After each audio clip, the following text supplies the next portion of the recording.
네, 가레아의 아들 요하난을 비롯한 군 지휘관들 그리고 남은 백성들은 이 그다리아 총독이 암살되고 또 암살자인 이 왕족 이스마엘이 암몬으로 도주한 후에 바벨론의 이 보복적인 이 군사 행동을 두려워했습니다. 그래서 그 결과 이 지휘관들은 그들이 주도하여 온 백성들과 함께 애굽으로 망명하고자 했습니다. 그런데 이들은 이 애굽으로 망명하려는 이 시도에 대해서 하나님의 응답을 받고자 했습니다. 그래서 예레미야에게 나와서 이구동성으로 하나님께 기도해 달라고 요청을 합니다. 그들이 애굽으로 가는 것이 옳은지 아니면 여기 유다 땅에 남는 것이 옳은지 그 응답을 받아달라고 부탁을 합니다. 그러면 어떠한 응답이든지 순종하겠다 이렇게 말합니다. 그런데 여기에서 생각해 볼 점이 있습니다. 먼저 그들은 이미 애굽으로 가려고 결정을 했다는 사실입니다. 그런데 애굽으로 가기 위해서는 명분이 필요합니다. 그들이 지금까지 아무리 우상을 숭배하고 그로 인하여 멸망을 받았을지라도 여전히 표면적으로는 하나님께서 다스리는 이스라엘이었었습니다. 그래서 이 요하난 등은 자신들의 처지를 고려해 볼 때에 하나님께서 꼭 그들이 이 애굽으로 피하는 것을 승인해 주시리라 이렇게 생각을 했던 것 같습니다. 그래서 이 예레미야를 통해서 공식적으로 응답을 받아서 애굽으로 가는 데 대한 정당한 명분을 확보하려고 한 것 같습니다. 그런데 우리가 오늘 본문과 이제 내일 본문까지를 보게 될 때에 이 결과를 볼 때에 그들의 이 기도 요청하는 태도에 문제가 있다는 것을 간파하게 됩니다.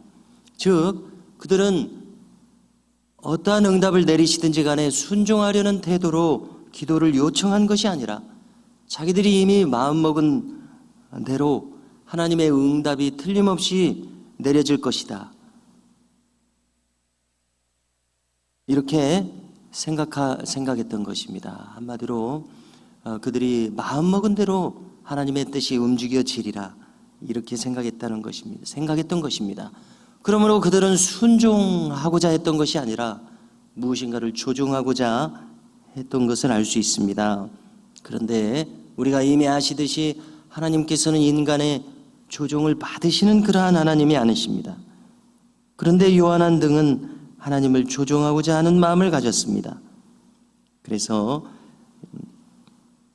이들이 이러한 마음을 가졌다는 것은 10일 후에 예레미야를 통해서 하나님의 응답이 실제로 내려졌을 때 드러나게 됩니다. 예레미야의 응답은 무엇입니까? 예레미야를 통한 응답은 오늘 본문의 기록처럼 유다 땅에 남아있으라는 응답이었습니다. 그리하면 바벨론도 너희를 선대할 것이다. 그러므로 바벨론을 두려워하지 말고 유다 땅에 그대로 남아있으라. 이와 같은 응답이 10일 후에 내려졌던 것입니다. 그런데 이 예레미야를 통한 하나님의 응답이 어찌되었든지 간에 그 응답에 순종하고자 했던 그들의 태도가 즉시 돌변하는 것을 우리가 보게 됩니다. 어쩌면 어느 만큼은 하나님께 순종하리라 하는 그들의 마음은 진실이었을는지도 모릅니다. 그러나 실제로 그들이 원하는 바대로 응답하시지 않게 되자 그들의 자기중심성이 발동했다고 생각을 합니다. 그들은 예레미야를 비난합니다. 거짓된 응답을 받았다고 하나님이 그렇게 말씀하실 리가 없다고 비난합니다. 그리고 유다 땅에 머물라는 이 하나님의 응답을 거절합니다. 그래서 이러한 그들의 반응을 볼 때에 그들은 다만 하나님이 승인하셨다는 명분을 확보하고자 했을 뿐이지 정말로 어떠한 명령을 내리시든지 간에 순종하려는 이와 같은 중심 어린 마음은 없었던 것을 알 수 있습니다. 즉 그들은 순종하고자 하는 마음이 아니라 하나님의 뜻마저 조종하고자 하는 그러한 마음을 품었었습니다.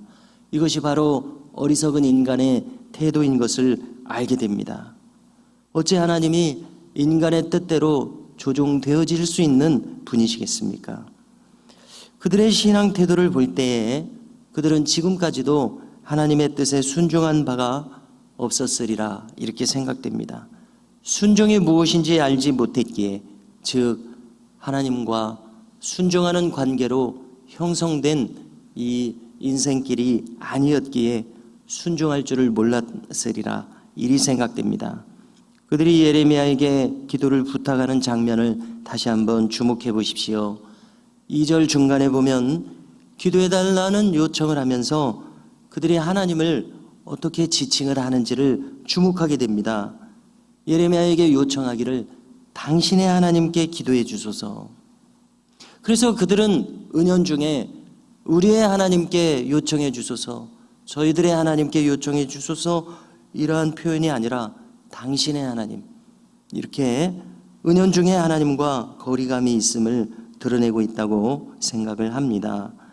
그러므로 바른 신앙 형성은 평소에 이루어지는 것을 알 수 있습니다. 평소에 우리 하나님이었어야 우리 하나님이라는 말이 나왔을 것입니다.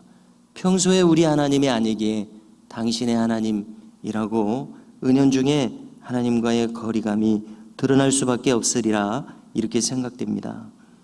그러므로 우리는 평소에 하나님과 교통하는 신앙생활을 이어가야 할 것입니다. 평소에 하나님의 응답과 평소에 그분의 음성과 평소에 그분의 인도하심 속에 우리가 살아갈 수 있기를 바랍니다. 한편 이 예레미야 선지자가 기도 응답을 받는 데 있어서 열흘이라는 이 긴 시간이 필요했다는 점을 또한 주목하게 됩니다. 기도 응답이라고 하는 것이 결코 즉흥적이기는 어렵다는 것을 알게 됩니다. 하나님의 음성을 듣는 데에는 차분하고 조용한 시간이 필요합니다. 집중해서 그분의 뜻을 헤아릴 수 있는 이 진중한 시간이 필요함을 알게 됩니다. 이렇게 하기까지 무려 열흘이나 걸렸음을 오늘 말씀을 통해서 읽게 됩니다. 그리하여 이 예레미야의 기도 모범은 우리가 어떻게 기도해야 할지, 또 어떠한 마음으로 기다려야 할지 잘 보여준다고 생각합니다. 관련해서 떠오르는 한 일화가 있습니다. 어떤 목사님에게 이 여자 청년이 이제 묻게 되었습니다. 그 여쭙는 내용은, 이제 저에게 청혼한 사람이 있는데 제가 이 남자와 결혼을 해야 할지 말아야 할지 잘 모르겠습니다. 어떻게 하면 좋을까요? 라고 물었을 때에 이 목사님이 대답하시는 바는, 그렇다면은 조용한 기도원에 가서 3일간 기도하고 오라. 30분 기도하고 30분 성경 보고, 30분 기도하고 30분 성경 보고, 이렇게 시간을 보내는 중에 마음속에 하나님께서 무엇인가 말씀하시는 바가 있을 것이다. 그래야 하면 그대로 따르면은 틀림없이 하나님의 인도하심이 될 것이다. 이렇게 조언을 했다는 것입니다. 그리고 그대로 따르게 되었고, 또 하나님께서 결혼하라는 그런 마음의 확신을 주셔서 결혼에 이르게 되었다. 이러한 사례입니다. 오늘 이 예레미야가 기도 응답을 받는 데 있어서 10일이나 걸렸다는 그 오늘 내용과 잘 연결되는 일화라고 생각합니다. 그렇습니다. 우리의 이 일생에는 참으로 중요한 참으로 중대한 결정해야 할 중대사들이 있습니다. 그래서 이 중대사들을 결정하는 데 있어서 정신없는 가운데 선택하고 결정하는 것이 아니라, 우리는 종종 그러한 우를 범한다고 생각을 하는데요, 그와 반대로 진지하고 진중하게 고요히 기다리며 하나님의 진실 어린 기도 응답을 구하는 이러한 시간이 필요하리라 생각합니다. 이처럼 우리는 늘 하나님의 음성과 인도하심을 잘 듣기 위해서 그분께 집중하는 결단과 실천이 필요함을 깨닫게 됩니다. 그리하여 늘 하나님의 인도하심 속에서 믿음의 승리를 이루는 우리 모두가 될 수 있기를 간절히 소망합니다.